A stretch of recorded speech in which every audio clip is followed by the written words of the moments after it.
But so we have asked Susie to actually change up and to start us with the global picture instead of the local picture. And whichever way we do it, whether we start globally and work down locally, whether we start locally and actually put that into a global context, it really doesn't matter. So I'd like to welcome Susie Walsh from USC Canada, and she'll tell you about herself and what USC is doing on both the global and the local picture. So I need my techie here. Good afternoon. It's such a delight to be here with you. I was just telling someone that I have been at the last 4 weekends I've been working, so you can, kind of go, whoa. But it's been attending conferences and events like this one with amazing people. So really, it's been just such a wonderful 4 weeks of really recognizing that there's this incredible group of folk out there doing amazing things, and I'm especially delighted to be here amongst people doing amazing things with seed.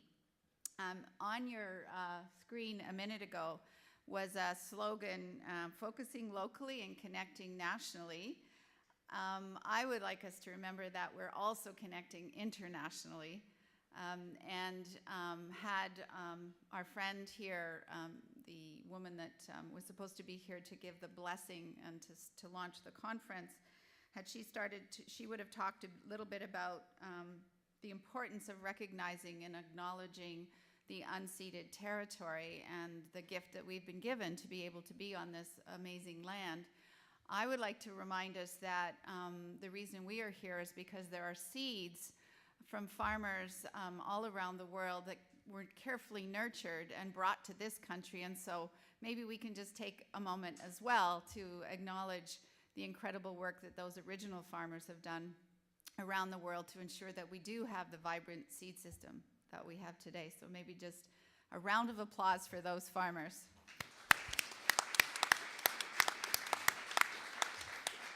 And because we have a little bit of extra time, I thought I'd start with a short video, it's only 8 minutes, about a program that USC Canada launched in the mid-'80s or late 80s when Ethiopian farmers, and you probably realize that Ethiopia is the center of origin for a lot of important crops, including a cup of coffee that gets you through your day. And farmers were forced to eat their heritage, basically, because of the famine. And so this program was the result of a very visionary scientist, actually, from the Gene Bank, the National Gene Bank, who recognized the importance of getting seed back into the hands of those farmers, their indigenous varieties that had been well adapted to their local soils and local growing conditions. And when he went to the field, to meet with these farmers, he was very humbled because he recognized and discovered, in fact, that farmers had indeed buried seed deep into their soils because they knew that that was their future. They knew the importance of guarding and safeguarding that incredible plant genetic heritage. And so it began this relationship and bred or seeded the development of a program that we call Seeds of Survival. And it does feature seed banking, which is a strategy. It's kind of like a safety deposit box that, of course, seeds need to be kept alive and grown in situ and constantly grown out. But in communities where there can be very unpredictable weather conditions and things like famine, it is important to have some of that genetic diversity in their seed, in their local seed bank. So I'll share that with you, and then I would like to go on to a presentation that focuses more on some very exciting news for Canadian seed producers and farmers in general. So we'll start first with this short video called Banking Diversity.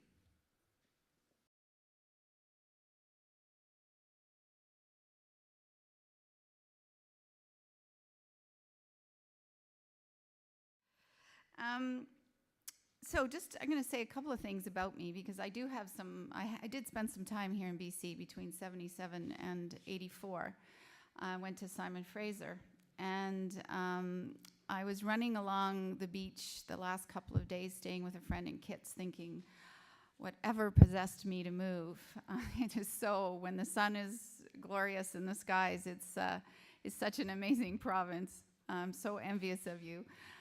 Of course, had I stayed here, maybe I wouldn't have had the journey, the wonderful journey I've got to experience over the last years since that time. I won't say how many decades and age myself too much, but it's been decades and decades.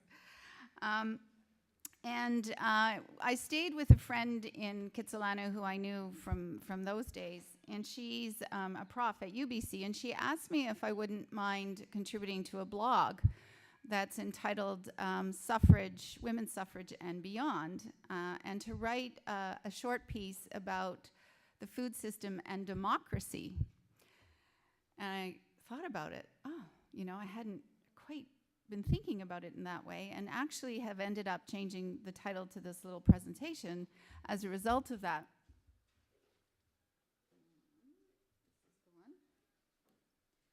So basically, I've titled it Seed Sovereignty is Food Sovereignty, Building Democracy One Seed at a Time. And I told you that I've been attending these various meetings over the last 4 weekends, starting in Rome, the Committee on World Food Security, and then moving on last weekend to, no, starting at our board meeting where Robin was there, but moving on to Rome for this Committee on World Food Security. And then after that, Food Secure Canada. How many of you here were at the Food Secure Canada meeting in Edmonton? Edmonton doesn't roll off the tongue like Rome, but it was a great meeting. And then, of course, coming here. And when I thought about it, the convergence of the food crisis, the financial crisis, and the climate crisis really is about a system that isn't sovereign, and about a system that is really broken and needs to be fixed. And it is the folks in these rooms, people like you, I believe very strongly, are the most hopeful folk to make this system a better system, to repair the system. Food is something that everybody can relate to, and more they think about those seeds, because seeds have that tactile and wonderful quality about them that I think, you know, we really are onto something here. You know, the work that's being done around food and seed sovereignty, to me, is really what's going to help lead us into a more democratic system, and I think I'll be able to explain why as we move along. So 9 out of 10 bites of our meals around the world begins with seed. So seed is critical to our struggle to make to build a better food system. So I told you I'd tell you a little bit about myself. This is the road into a village that I spent. I was there on and off in during the year 2000 doing research with potato farmers. That's me with a group from one of the communities that I spent time with. And they were really the ones that not only taught me about, as an anthropologist, about farming systems and ecological agriculture and the importance of seed and the importance of working with nature, etc., but also about the question of democracy within the system. And what happens when there is no democracy in that system, when they are being forced to use seeds from afar because they're tied to an industrial food system model that insists that their seeds aren't good enough, that their knowledge is not good enough. And yet that knowledge system, because the farmers in these communities were really very much a part of the Green Revolution approach to food production, where they were given introduced potatoes from Argentina full of diseases that had never been in the area before, and encouraged to use the various kinds of synthetic chemicals that would help them survive on and thrive in those landscapes. And of course, we do know that after a couple of years, they don't thrive any longer, and it becomes a vicious cycle of having to go back and get more seed, or in the case of potatoes, tubers, etc. But despite that system, which was very intense in their region, they were able to and maintained this kind of diversity in their potato crop. So there's about 69 different pairs of different distinct varieties. You can see the big fat Dutch ones in the front. Of course, that's part of the system now too. Those are the introduced ones. Full of water, but great for French fry machines. And the others, of course, are, potatoes have, of the major food crops, the highest, those potatoes, not the big fat water Dutch ones, the highest protein levels of any of the major food crops. They're full of antioxidants and really very nutritious. When I first got there, I thought, how do the people survive on all these potatoes? I always thought of potatoes as lots of starch and, some good qualities, but really they weren't going to be the core of my diet. But these are not just potatoes. They're full of all kinds of nutritious qualities, and also they have other kinds of tubers, of course, that they grow as well that are also equally nutritious. But the big ones were the ones that were pushed on them. And, so basically what I discovered through that year working beside these farmers and learning from them was that inherent in their system, their indigenous knowledge systems, was a very, very strong sense of community and a strong sense of sharing of knowledge and sharing of responsibility. A real inherent democracy in the way that they interacted with each other. This is just a little exercise that our partner does with communities in an effort to try to sort of rebuild that valuing of that very strong sense of coming together and of working together. I just like it because it's capturing how connected we all really are, and that exercise is one way of starting to talk about that everyone's knowledge is important and everyone's contributions are important. So I come with you from Ottawa with good news for a change, because heaven knows there's not a whole lot of good news from Ottawa these days, about something that is intended and should build democracy in this country. And that is a new initiative around seeds called the Bauta Family Initiative on Canadian Seed Security. How many of you have heard about it, have heard rumblings about it? Oh, good. You're waiting for the news. Well, and the title, by the way, is going to insert family in there. That's the most recent discussions, and I think it's a good insertion. Even though it's a long title, it really is trying to get at the fact that this is about valuable to and led by smallholder or family farmers, etc. So the goal is a seed system that serves us as a foundation for food security, climate resilience, and community well-being. And I really want to underline that last part. This is a little sort of illustration of the kind of evolution of this program. It's not a program that we were approached to see if we might consider steering this program about a year and a half ago. But really, this is the result of at least 20 years or more of folk really being interested and wanting to build a good local and regional seed system in the country. Even the reason why we have, sorry about that. Is that better? Maybe I'm too close to it. Can you all hear me well? Good. The reason why the name Bauta is in there is because the benefactor of the fund that is going to help us all in this room do this work together her name is Gretchen Bauta, and she's part of the Weston family that started with a bakery and now has a huge grocery retail business.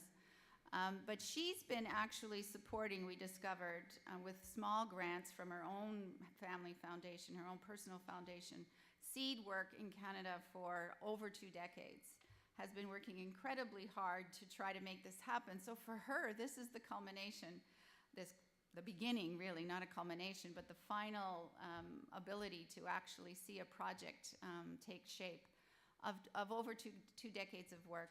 And those are supposed to be representing seeds. Our coordinator, our director of this program, Jane Rabinovitz, some of you have met, who's actually at the gathering, the EcoSign gathering in Montreal. As I'm speaking here, she's speaking there. She designed this. It's supposed to be seeds, but the way it's grown from some ideas in the early 70s and people who gathered in Saskatchewan for a seed meeting there, to COG, the Canadian Organic Growers, starting a version of a Seedy Saturday, to Sharon Rempel. Many of you in this room may know Sharon Rempel, who's been residing in BC for the last several years, having the idea, together with USC Canada, to start, and the Van Dusen Gardens, to start Seedy Saturdays in 1989. And from there, more and more people have coalesced. It is that very careful and determined work that goes on and on and on, that you guys have been about for many, many years, that makes these things happen. And that, in my view, is what democracy is about. So, the working principles. We want to build on the existing momentum, clearly. We want to partner on everything. This isn't about USC empire building. This is about really wanting this to work. And the only way it's going to work is if you're all keenly involved in this process. We want to leverage resources, so this is just the beginning of funding for this. We're going to hopefully be able to get other family foundations, other sources of funds, etc., interested in this, and maybe, you know, be able to do more, spread more, etc. And we want to be absolutely transparent. So you will see, we're going to I'll put up in a minute, the totals for each of the various elements of this work. We've had, I don't know how many meetings. I'm looking at Heather because she's been part of some of the meetings. Mel has been part, Robin's been part, Craig. There's several people here. Dan, one of the original meetings around this. Whoops, do I keep hitting something that's? No. Oh, Windows, okay. So this is the fruit of many a consultation to try to determine how the resources should be divided, etc. We want to make sure that it's, you know, everyone knows what's going on. But just before I move on to describing the various program streams, just a little note of the potential importance economically as well of this work. Right now, 32% of the vegetable and field crop seed purchased by organic farmers is conventional seed, because they can't get the varieties in organics. And that represents over $18 million a year. So if you can imagine ecologically grown seed available, there's some income to be had as well. And the other key point about this is, though, that you can't get it in Canada at this point, or at least not nearly enough to meet the demand. This program is going to help establish a source of really good, healthy, diverse, and ecologically grown seed in Canada. So the strategic objectives, two key objectives. Oh, I can just look at this. I don't have to keep craning my neck. To conserve, expand, and commercialize high-quality, regionally adapted, ecologically grown Canadian seed. Just take a moment. We're calling it ecologically grown. We're quite aware of the debate between certified organic and organic. We are, however, wanting it to be grown with the principles of organics.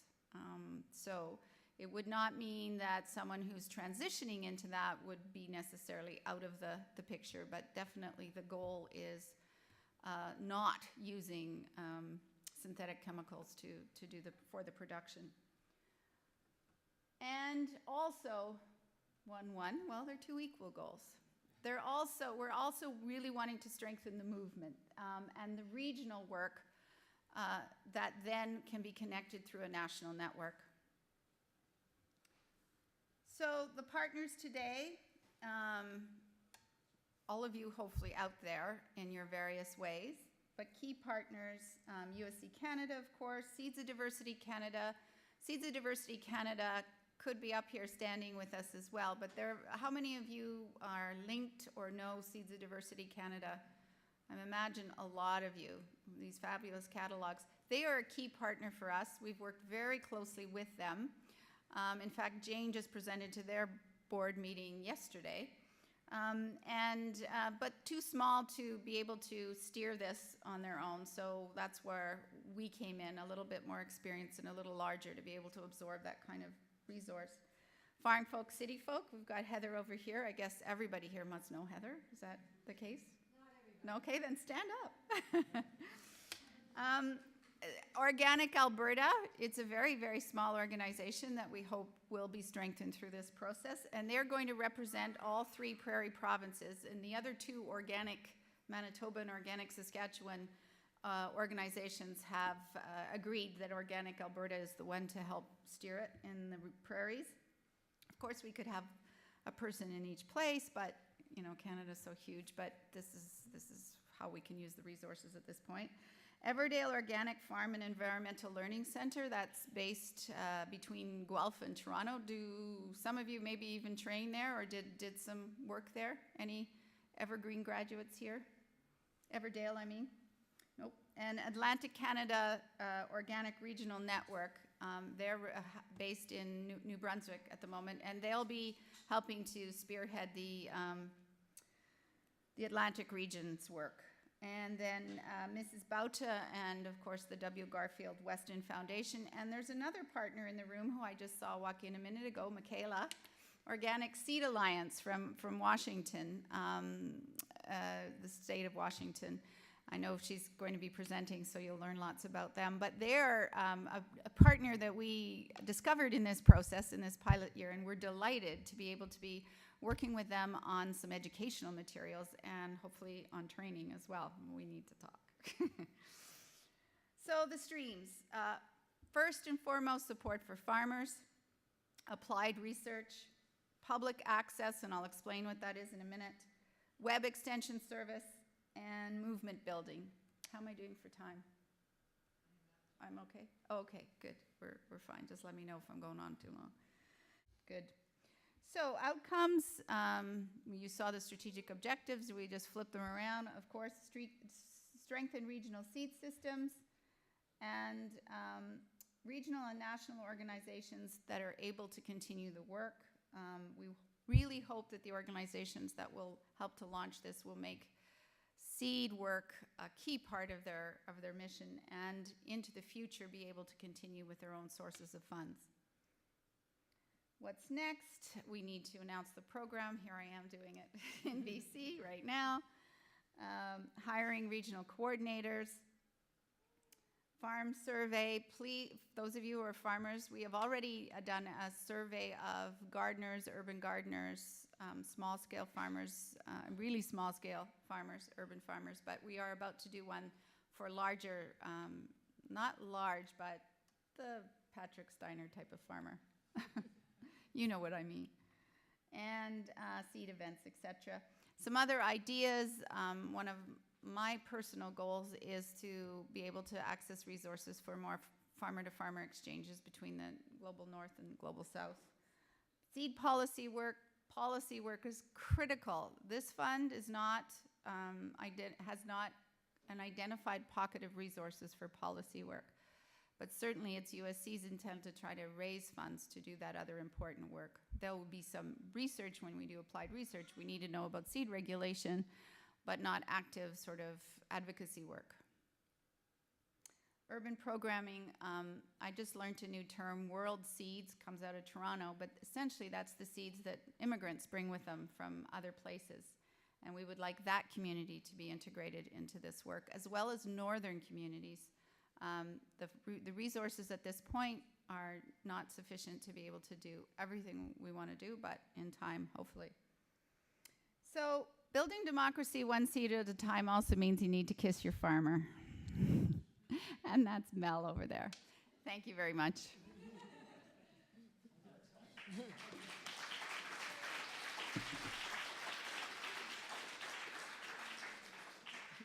Thank you, Susan. We give her a little bit more time. I don't.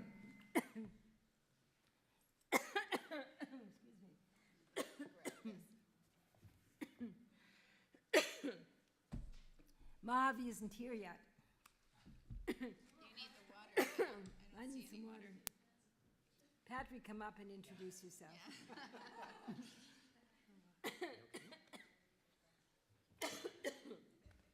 So as you know, we're still waiting for Mojave Kaplan, and hopefully she'll arrive. She's on her way here by truck, bus, plane, or hitchhike, or whatever it'll take to get here. But we know she's a trooper, so she'll be here eventually. And she's going to really talk a little bit about working as a seed saver in a very small local community and give us that perspective. And I was asked to bridge that time between the small community and the national to international picture that Susie just talked about. And as soon as I heard that I was supposed to do that, I panicked. Because many of you know me, I'm a seed grower, I'm a farmer here in BC. I run Stellar Seeds with my wife. But at the same time, and so of course I'm very involved with the seed saving scene, but at the same time, it's a very rich, a very diverse, and I guess the word is diverse. There's so much going on with seeds on different levels in BC that I certainly don't know it all. But that's what these next 2 days are about. We're networking, we're sharing experiences, we're learning what each other does, we're getting up to speed on things, and we're coordinating a plan for where we might go forward and how we might work together. But as a farmer and as a person, you know, we all do this, we do the best we can. So I'm going to do the best I can to summarize a little bit and give you some context for what the seed scene is here in BC. And then we'll take that forward as a group over the next 2 days. So I guess, you know, I've been working with seeds for maybe the last 15 years or so. So I can sort of talk about things in that time frame. And that's really just the most recent. But at the same time, what we have in this room here encapsulates a lot of people that have been doing some very significant work in those last 15 years, even just in the last 5 years, the last 10 years. And we also have some elders in this room who really began that grassroots seed saving movement here in BC. Some of the people here like Dan Jason, some of the people like Mojave Kaplan that will hopefully arrive soon. And then some of you and some of us have worked with, studied under, apprenticed under some of the other mentors in the seed saving movement who aren't here tonight, but I'm sure they're here in spirit, and the kind of work and the lessons that they taught us, they live on, and they're what are bringing us to the moment that we're at right here, which is pretty exciting, by the way. So, you know, I think that in the maybe 15, 20, 30 years ago, when some of the first small-scale organic farmers decided we need to start doing some significant work around saving our own seeds. We don't want to just rely on buying seeds from the seed companies anymore, or we want to be able to rely less on it. Part of that came out of the consolidation in the larger seed industry, where smaller and medium seed companies were being bought up, and often some of the seed lines that they offered were no longer available.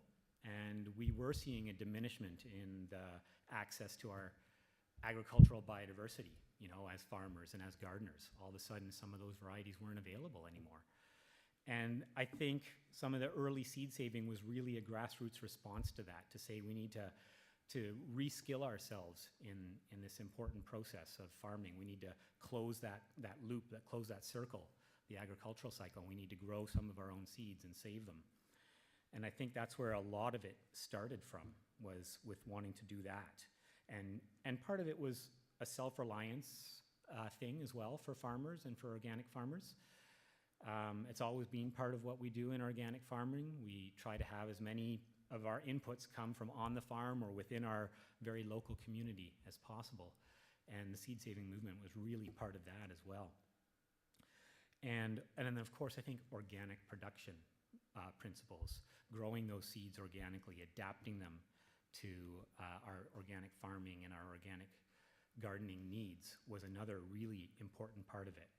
And not only was, but still is. That's still a critical, crucial, central part to why we do all of our seed saving today.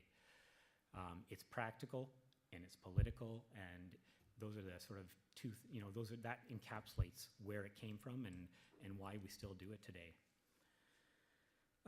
At the same time, there's been changes. We've developed, we've expanded. There's many more hands saving seeds now, I would say. In the last little while, we've seen it with this phenomenon of the explosion of Seedy Saturdays across the province. Everybody here knows what a Seedy Saturday is? Definitely. And these grassroots seed saving and seed sharing events that happen across BC and started in BC. First one started right here in Vancouver, and they're kind of, it's gone like a mushroom. It sends its mycelium out and they pop up in another community and there's another Seedy Saturday there. And that's kind of what's gone on across BC and across Canada now. So all over the place. I think BC still has the most amount, the highest density of Seedy Saturdays in any province, but it's really spread across the country. And the last I heard, there's starting to have some in Britain, and in England they've got some.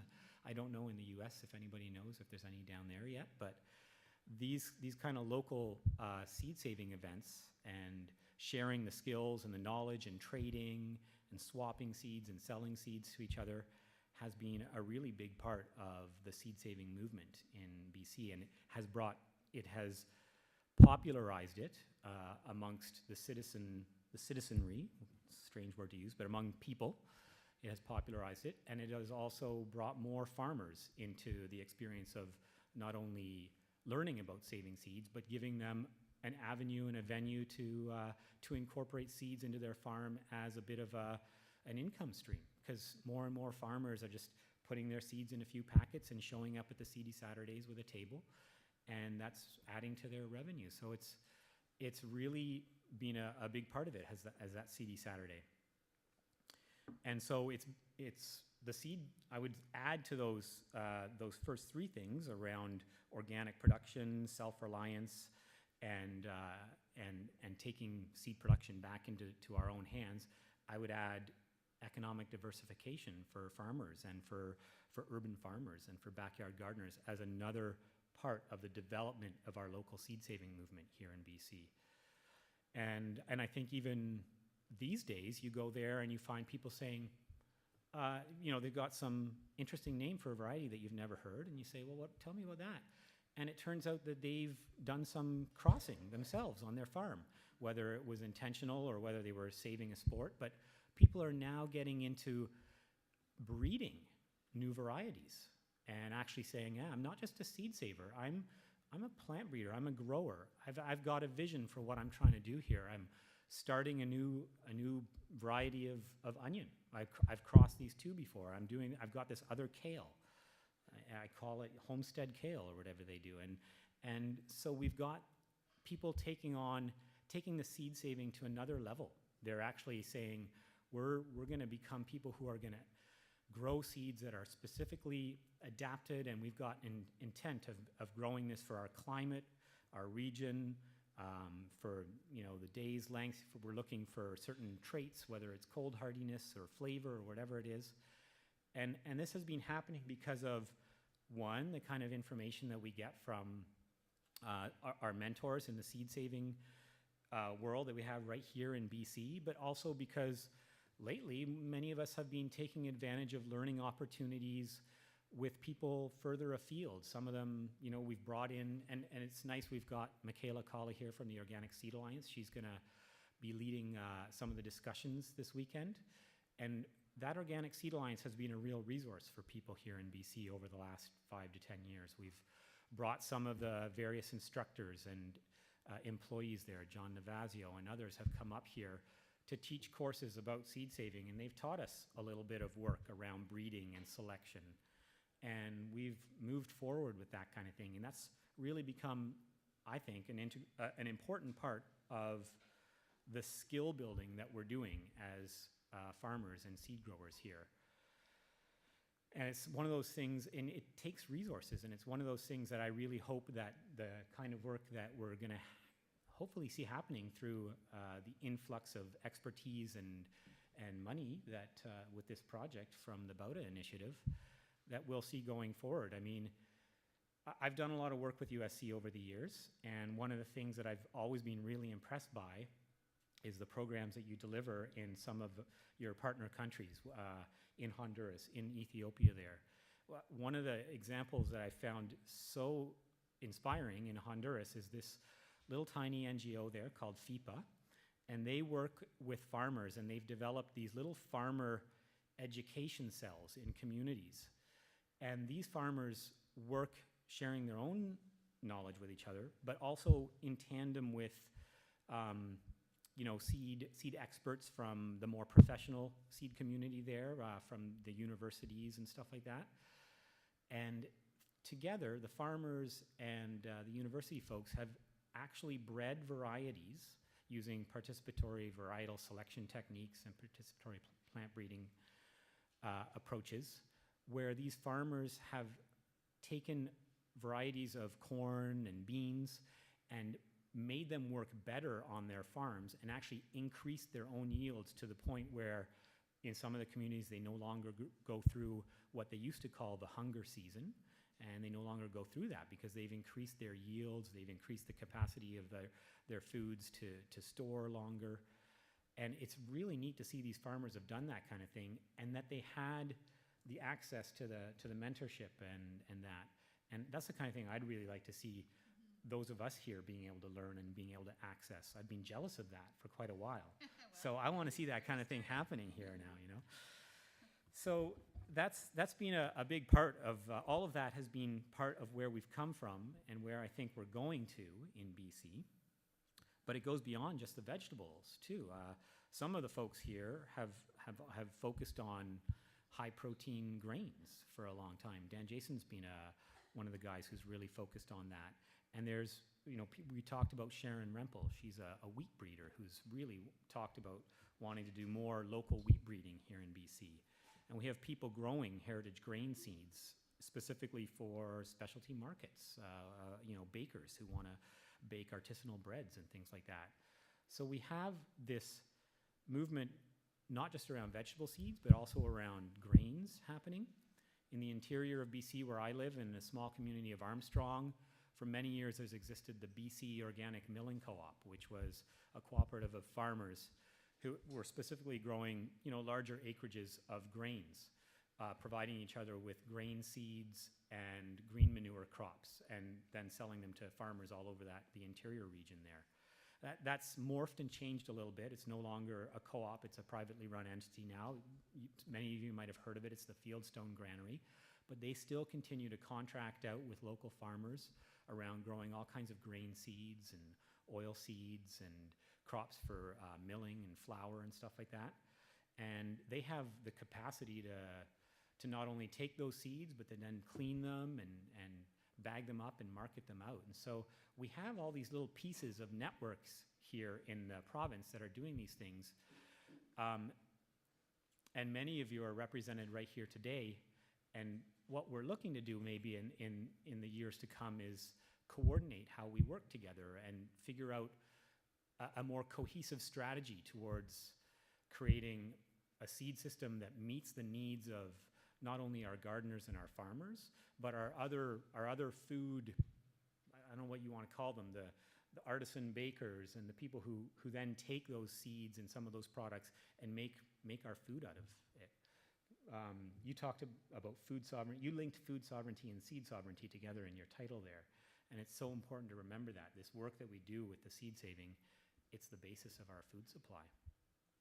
Mojave has arrived? Oh, no, I thought I saw Mojave in the back. It wasn't her. You thought you were off the hook. It's okay. Yeah. So, yeah, one of the other things, as well as what we're doing with the seed saving here and what we're going to be doing this weekend, is talking about some of these other novel approaches to sharing seeds, to organizing our seeds together. So we have workshops around the seed libraries movement. We have skills of people here who've been talking about seed banking for years. We have it from a more international level, but remember that the seed banking that USC works with is all really micro-scale seed banking in those communities. And so they have intimate knowledge and skills about the same kind of level of seed banking that we are starting to do here in BC.